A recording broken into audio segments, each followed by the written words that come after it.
चलिए आज आप लोग को एनसीईआरटी के माध्यम से वास्तविक संख्या के कुछ आपको टाइप बताने जा रहे हैं जो आपको एग्जाम के लिए बहुत जरूरी है और इससे ज्यादा कुछ पूछता भी नहीं है। तो आज हम लोग रियल नंबर वास्तविक संख्या के कुछ टाइप्स के बारे में जानेंगे जो हम लोगों के एग्जाम के लिए बहुत जरूरी है। चलिए हम लोग जानते हैं कि क्या कौन कौन सा टाइप पूछता है। तो सबसे पहले एक विधि है यूक्लिड विभाजन। यूक्लिड विभाजन के माध्यम से आपका पूछता है, एल्गोरिथम विधि से एक क्वेश्चन आपको पूछता है कि इस विधि के द्वारा HCF निकालिए। तो इससे एक नंबर का ऑब्जेक्टिव पूछता है कि कौन सा ऐसा विधि है, कौन सा ऐसा तरीका है जिसके माध्यम से केवल HCF निकाला जाता है। तो आपका यूक्लिड विभाजन एल्गोरिथम है जिससे ओनली HCF निकाला जाता है, LCM नहीं निकाला जाता है। तो कभी कभी पूछता है कि निम्न में से यूक्लिड विभाजन के माध्यम से किसे ज्ञात किया जाता है। ऑप्शन में देगा लसा, मसा और भी कुछ देगा, तो उस समय हम लोग को मसा मारना है क्योंकि यूक्लिड विभाजन एल्गोरिथम के माध्यम से हम लोग मसा को ज्ञात करते हैं। तो उसमें सबसे फर्स्ट टाइप में आपका क्वेश्चन है टाइप फर्स्ट में कि 4052 और 12576 का HCF निकालना है और यूक्लिड विभाजन एल्गोरिथम से निकालना है। तो हम लोग बचपन में एक पढ़ते हैं कि जब हम लोग भागा बनाने के लिए सीखते थे तो उसको चेक करने का तरीका कि भागफल को भाज्य से क्या करते थे हम लोग, क्या गुना करते थे, शेष को जोड़ते थे तो भाजक आता था, बीच वाला आता था। तो उसी तरह से हम लोग इसमें भी करेंगे। तो सबसे पहले हम लोग ऐसे डायरेक्ट को ही लिखना रहता है लेकिन भागा देकर दिखाएंगे ताकि पता चले कि अपने से बनाए हैं। जैसे कि 4052 में अगर हम लोग करते हैं 12576 भाग विधि जिसको एल्गोरिथम विधि बोलते हैं, तो सबसे पहले हम लोग देखते हैं कितना बार में लगेगा, कितना बार में लगेगा। तो हम लोग सबसे पहले 3 4 जो में भी लगे तो पहले 3 बार में लगा के देखते हैं। तो 3 बार में लगाएंगे तो कितना होगा, 3 दूनी 6 हो जाएगा और 5 तिहाई 15 हो जाएगा और 0 में 3 से करेंगे तो कितना, तो 5 3 15 हो गया आपका, ठीक है, और 4 तिहाई 12, कुछ हम लोग को 12156 आ जाएगा। ऐसे गुना करेंगे तो बताइए फिर क्या भाग में हमेशा एक चीज और ध्यान देना है कि साइन माइनस देना है। भाग में माइनस होता है, डिवाइड में माइनस होता है और जो आपको मल्टीप्लाई होता है उसमें प्लस। अब 6 में से 6 गया 0, 7 में से 5 गया 2, 5 में से 1 गया 4, 2 में से 2 गया 4, सॉरी 2 में से 2 गया 0। यानी कि जब लास्ट में रहता है तो हम लोग 0 लिखने की आवश्यकता नहीं है, क्या हम लोग कट कुट दे सकते हैं, यही ना बच गया। दूसरी बात, कब तक भागा देना है, जब तक कि इससे छोटा नहीं आ जाए। तो क्या फर्स्ट बार में इससे छोटा आ गया है। चलिए अब इसी चीज को फिर से यहाँ लिखेंगे तो क्या 4052 आएगा। कितना आएगा, 4052। तो 4052 आएगा। अब फिर से हम लोग भाग लगाएंगे, फिर से भाग लगाएंगे तो लगाते हैं कितना 9 बार में लगा के देखते हैं क्योंकि 42 में हम लोग 10 होता है तो 42 होता है। तो 9 बार में लगा के देखते हैं तो कितना आया, 0 में 9 से किए तो 0, 9 दूनी 18 की 8 हाथ में रह गया 1 और 9 चौका 36 और 1 37 आ गया। कितना 37 80 आया है ना। अब हम लोग 9 बार में लगा लिए हैं, इससे फिर से माइनस करेंगे तो -2 हो जाएगा। 5 में से 8 नहीं जाएगा तो 15 में से 8 जाएगा तो कितना 7 हो जाएगा। 0 के पास 9, 9 में 7 गया 2, क्या ये तो आपका कट गया। क्या इससे छोटा अभी भी है ना।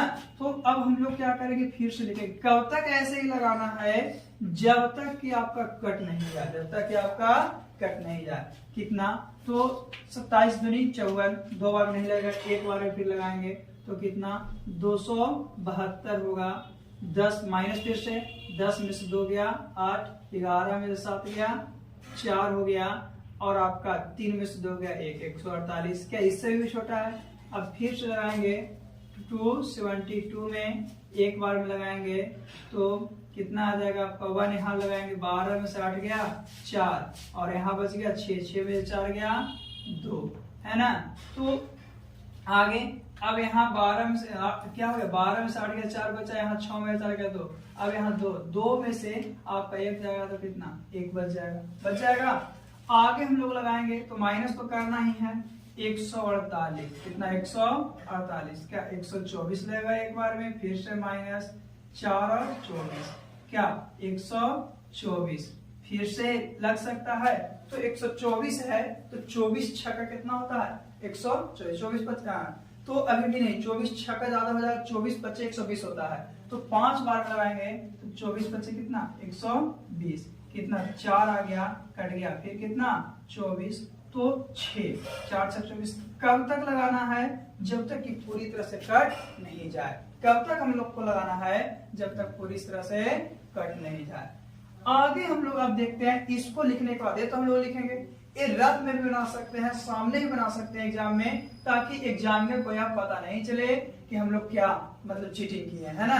अब हम लोग लिखेंगे, इसके बाद लिखते हैं क्या नाउ, क्या लिखते हैं नाउ, एल्गोरिथम के माध्यम से या एल्गोरिथम से, किससे एल्गोरिथम से क्या कि भाजक बराबर कुछ बराबर भाजक बराबर भाज्य गुने भागफल और प्लस क्या शेष, ए होता है, ए लिखेंगे उसके बाद। तो सबसे पहले ए हो गया तो ए लिखेंगे 12 576 बराबर कितना 4052 गुने 3 और प्लस 420।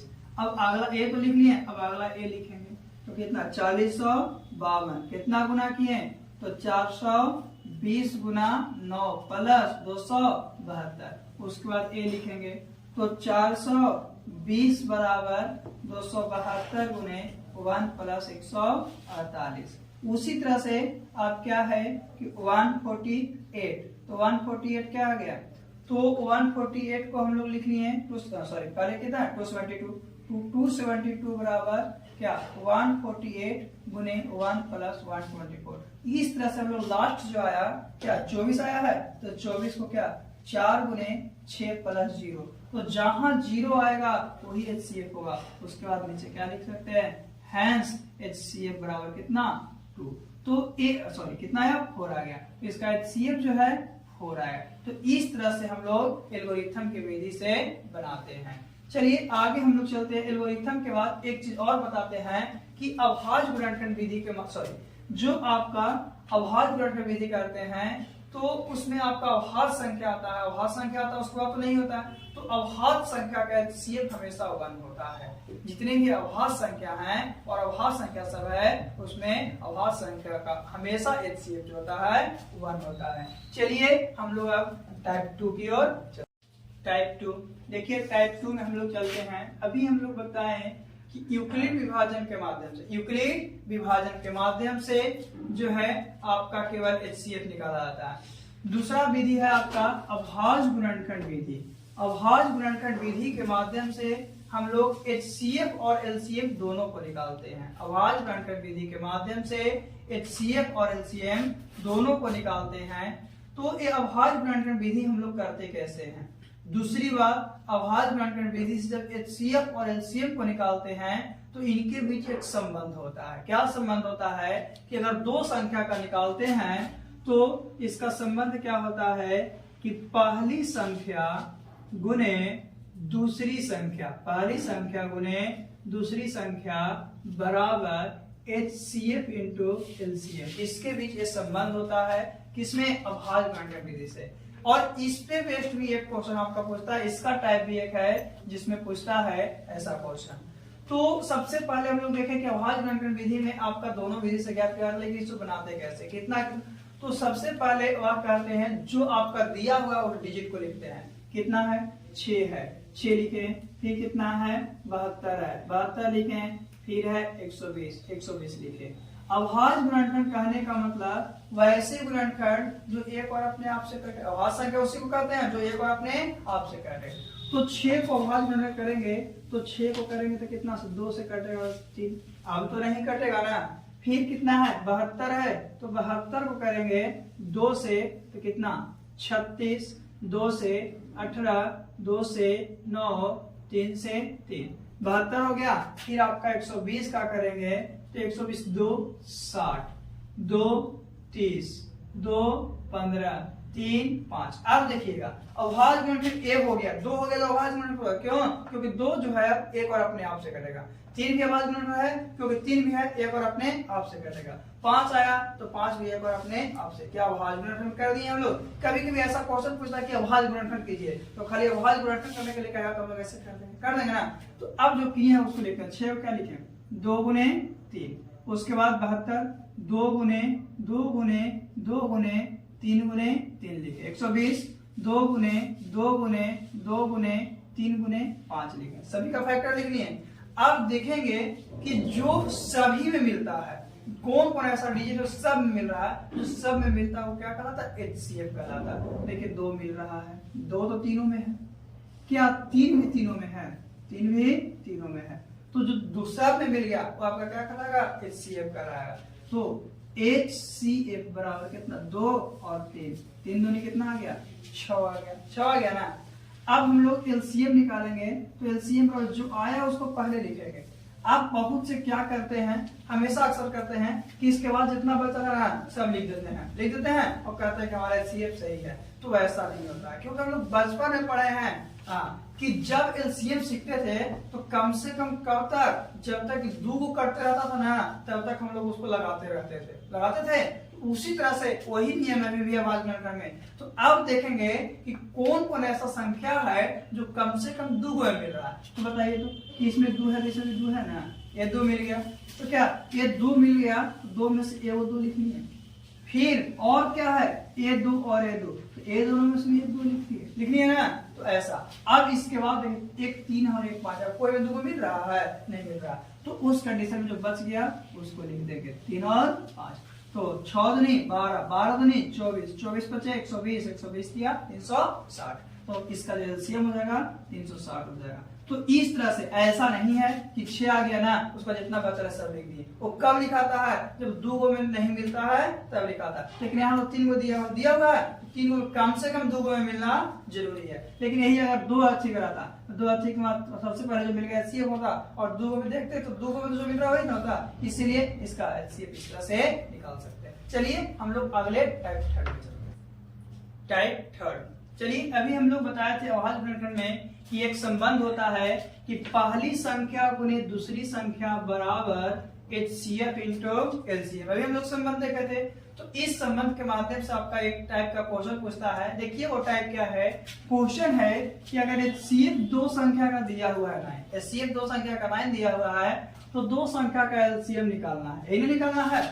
और हम लोग क्या जानते हैं, कभी ऐसा भी देगा कि LCM दे देगा 2 संख्या का, और 2 संख्या का HCF निकालना देगा। तो कितना संख्या? 2 संख्या है ना, एक A संख्या और एक A संख्या। तो क्या जो A संख्या है वही सेम टू सेम A दोनों की संख्या है, यानी A ही दोनों संख्या का HCF और LCM निकालना है। अभी हम लोग क्या देखें? संबंध देखें। तो कौन कौन संख्या दिया हुआ है, यानी कि पहली संख्या कितना है? पहली संख्या जो है आपका 306 है, जिसे हम लोग कभी कभी A के द्वारा भी डिनोट करते हैं। और जो दूसरी संख्या आपका है, दूसरी संख्या वो कितना है आपका? 657 है ना। अब 2 संख्या दे दिया, और क्या दिया कि HCF 9 दिया। HCF क्या दिया? 9 दिया ना। और LCM क्या दिया? LCM जो है वाट दिया। निकालना है ना। तो अभी हम लोग लेसन जाने की इसको में क्या है कि पहली संख्या दूसरी संख्या से गुणा करते हैं तो LCM और HCF गुणनफल के बराबर होता है। तो हम लोग क्या लिखेंगे? हम जानते हैं कि, क्या लिखेंगे? हम जानते हैं कि क्या पहली संख्या, क्या लिखेंगे? पहली संख्या गुने दूसरी संख्या, पहली संख्या गुने दूसरी संख्या बराबर HCF इंटू LCM। तो पहली संख्या कितना है? 306 इंटू 657, HCF 9 इंटू LCM तो दिया हुआ नहीं है। ये 9 इंटू में है तो इस तरफ कुछ में आ जाएगा डिवाइड में, यानी कि LCM बराबर कितना? तो 306 गुने 657 बटा कितना? 9। अब हम लोग भागा देंगे तो 9 तिया 27, 3 और 9 चौको 36, 4। तो जो LCM हो जाएगा 34 गुने 657। अब 34 गुने 657 में जितना गुना करके आएगा वो आपका क्या हो जाएगा? तो LCM हो जाएगा। तो ये है आपका एक टाइप जो एग्जाम के लिए बहुत जरूरी है। चलिए अब हम लोग अगले टाइप में टाइप 4 की ओर चलते हैं। अभी हम लोग अभाज्य गुणनखंड में 2-3 टाइप देखें।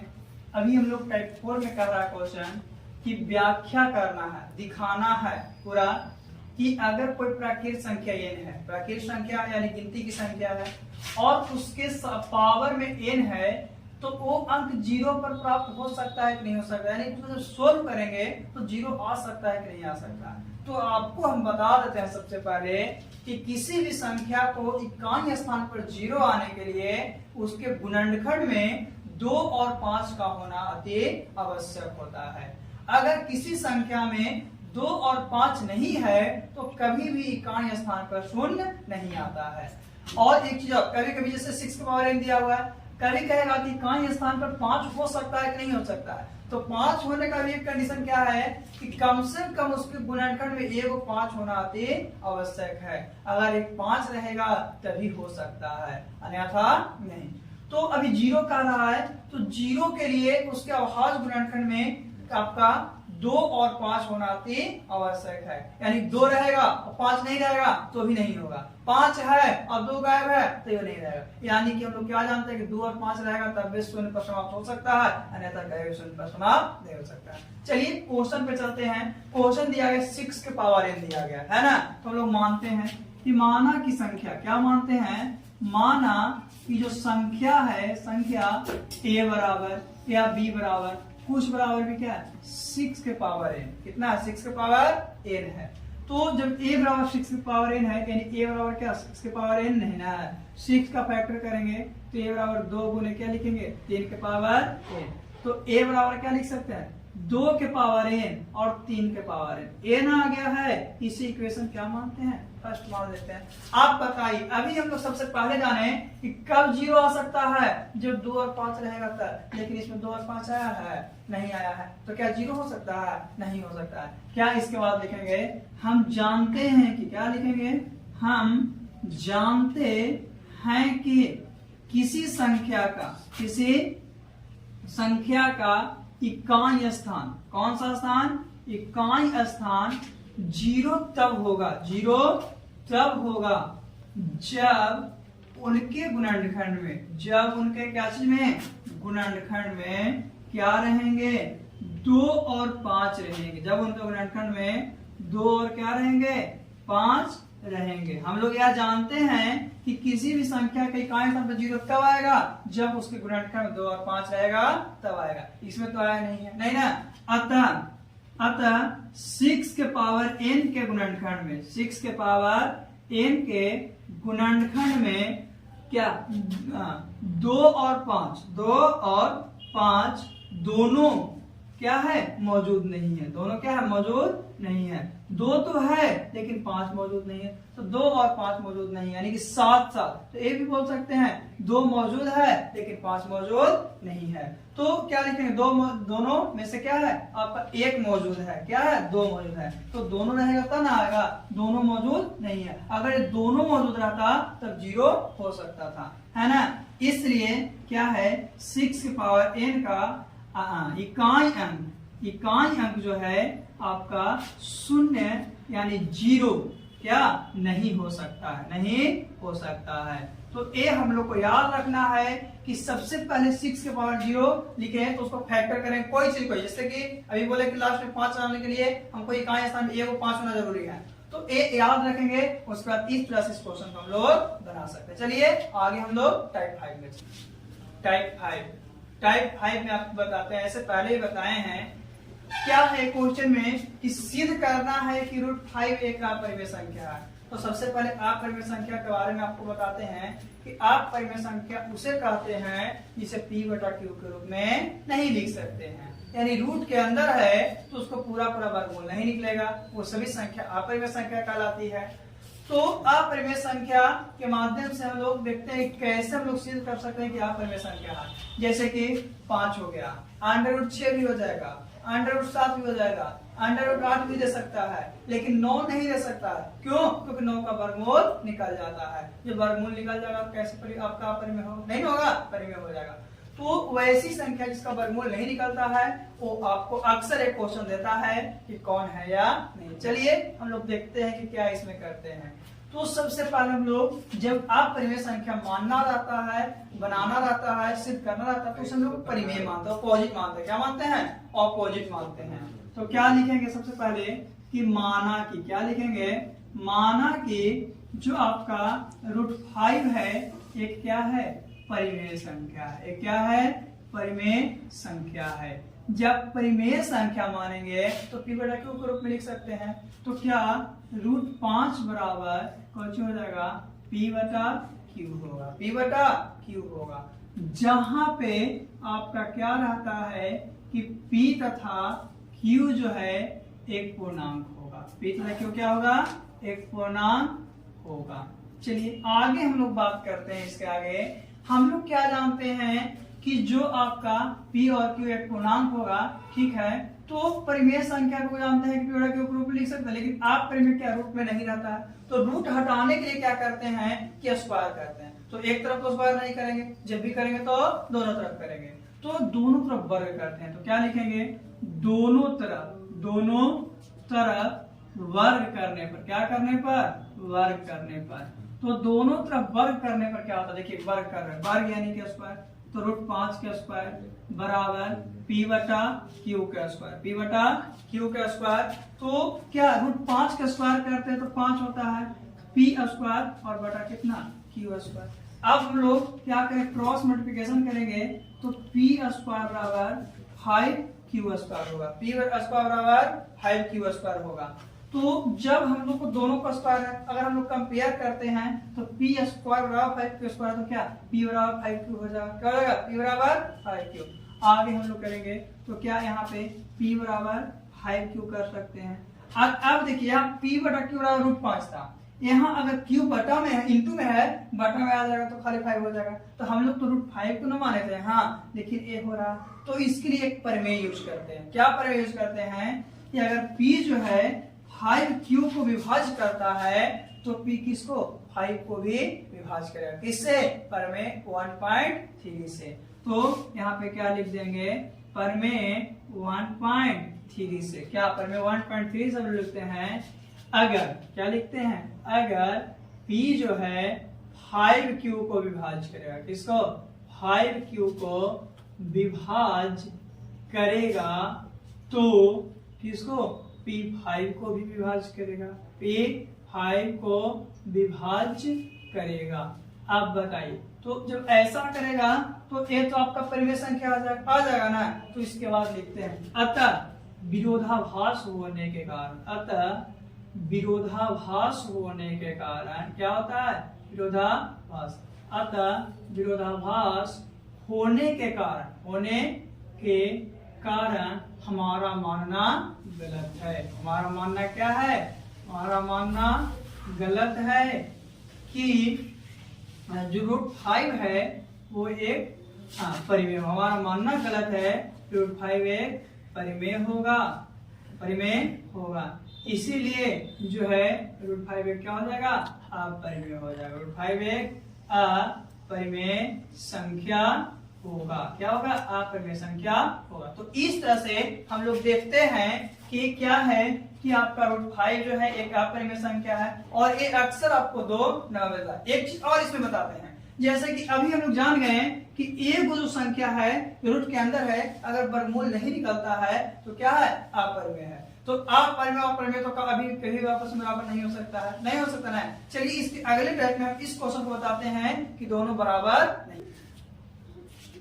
चलिए अभी हम लोग टाइप 6 में चलते हैं। टाइप 6 में क्या है? अभी बताएं कि एक अगर अंडर रूट बनाता है तो आपका अपरिमेय होता है, परिमेय नहीं होता है जब तक वर्गमूल नहीं निकलता।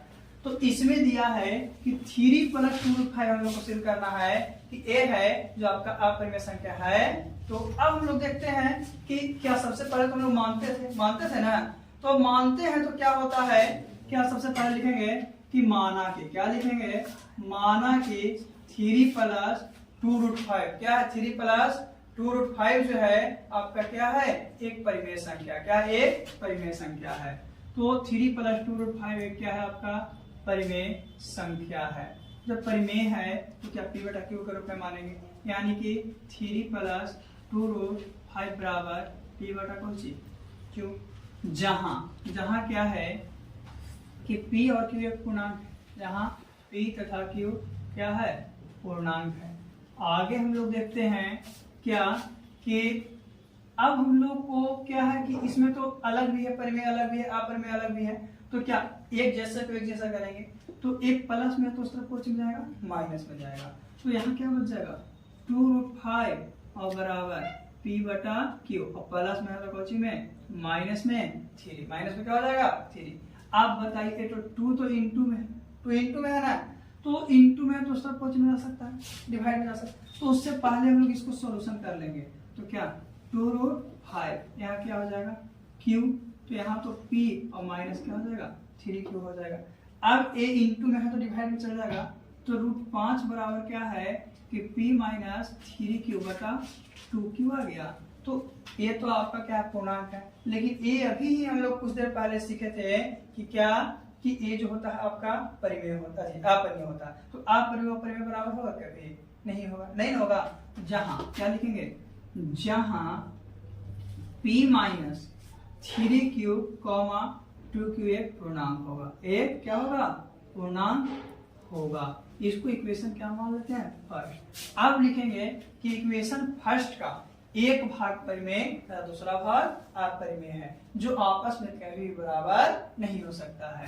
क्या समीकरण फर्स्ट का, किसका समीकरण फर्स्ट का एक भाग, कौन सा भाग, एक भाग परिमेय, एक भाग क्या है परिमेय, तथा दूसरा भाग जो है अपरिमेय, क्या है अपरिमेय है, जो आपस में कभी भी बराबर नहीं हो सकता है, जो आपस में कभी भी बराबर नहीं हो सकता है। तो क्या लिखेंगे, जो आपस में कभी भी बराबर नहीं हो सकता है, कभी भी बराबर नहीं हो सकता है, नहीं हो सकता है, तो हमारा मानना क्या है, गलत है, नहीं हो सकता है, अतः हमारा मानना गलत है, अतः हमारा क्या है मानना गलत है ना, गलत है।